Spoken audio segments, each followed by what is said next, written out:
Boyd Sharp from Osage, Minnesota, grew up among a family of artists in the late 1930s. In the days of no television or video games, he let his artistic spirit guide his head, his heart, and his hand.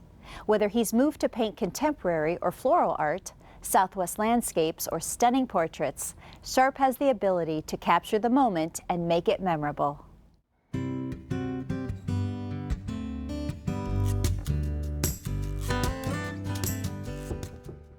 Well, I was born in St. James, Minnesota. That's where I also was kind of introduced to art.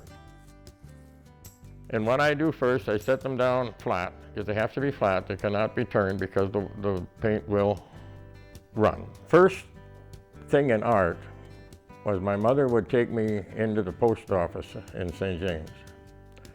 And there they had an Art Deco painting up on the wall. It was Indians, and they were spearing fish, and they were they were harvesting, and it was that Art Deco type. Now, I didn't know what Art Deco was at that time, but it just fascinated me. Now we got to put a little more color on it. All I did was art, basically, because my grades were so terrible. That was the only thing that got me passed. I didn't care.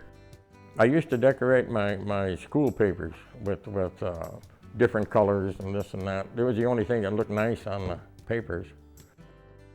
And I like to experiment. I always was experimenting. I did a painting with rollers, and those are all fun things for me. When a painting becomes mechanical, when you've done it enough times, so you kind of want to change, then I change to something else. I'm not one of these painters that you can catalog. I mean, you never know what I'm going to do next, because I never know. I tried to find a brush that would work. But this actually works the best. I just cut a little bit off all of these Norway pines out here, and then I can kind of come up with what I want to do. But first, I'm just going to move it around just a little bit, not much. Then we're going to go outside. When you start out with that painting and you set it down, and you start moving these colors, and then you get a little bit farther down and say, boy, purple would look good here, or something would look good over here. And it's always evolving. Now I take these outside. It's a little cool today, but it'll be just fine. It's just the excitement, and I don't know what's going on around me at all when I'm painting. There's no radio on, no television, no nothing.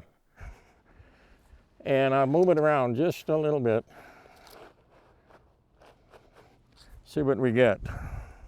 See that mess? Now we'll go back inside. You're in your zone. Artists are a funny thing that way. You just get in your zone. You do not want to be bothered or anything else. Well, the spiritual part of it is when I get done with a painting, I have no idea how I did it.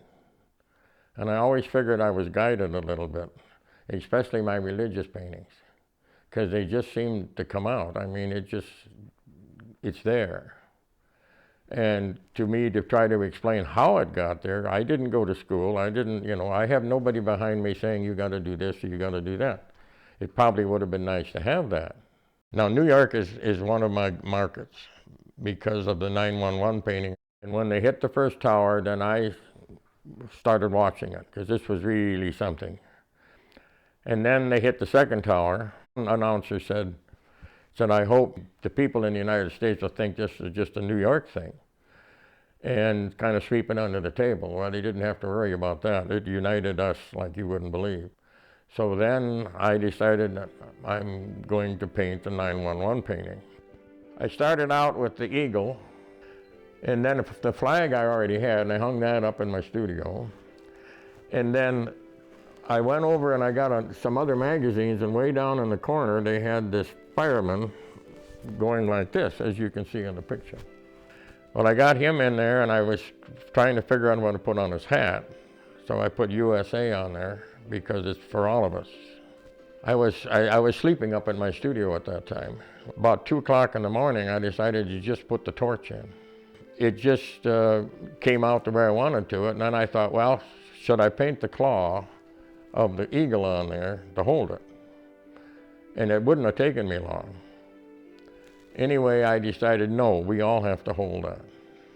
So that's why it's just hanging in space. I did the whole thing in 6 days. It just went, but this is another one where I don't know how in the world I did those paintings. I mean, the paint just, you just put the thing in the dip and then boom, and it's there.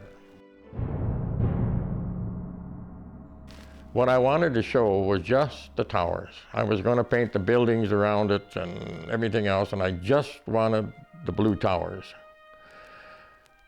And I had received a card from one of the fire departments. They had taken the picture that they had on there from the ocean, right at it. So that's basically what I used for the design. And then after I got it all done, I was surprised on how well it worked out. There's one of these divine things again. And I've taken it to several shows, and the people would come and look at it, and they would just look at it. And then they would bring other people back and look at it, and they didn't really say a whole lot. And so I call it silence. And it's kind of my personal memorial to the 9/11 disaster.